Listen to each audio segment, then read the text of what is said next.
مجلس سے اٹھنے کی دعا۔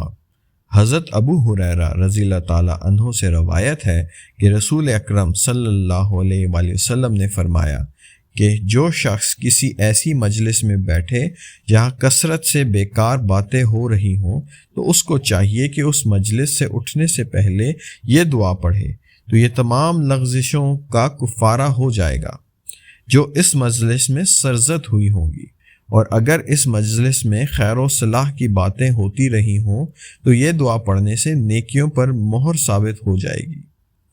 سبحانک اللہم و بحمدک اشہد ان لا الہ الا انت استغفرک و اتوب الیک۔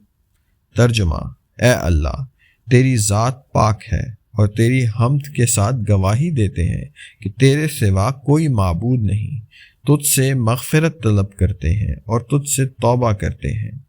ابو داؤد 4859، ترمذی 3433، بہقی۔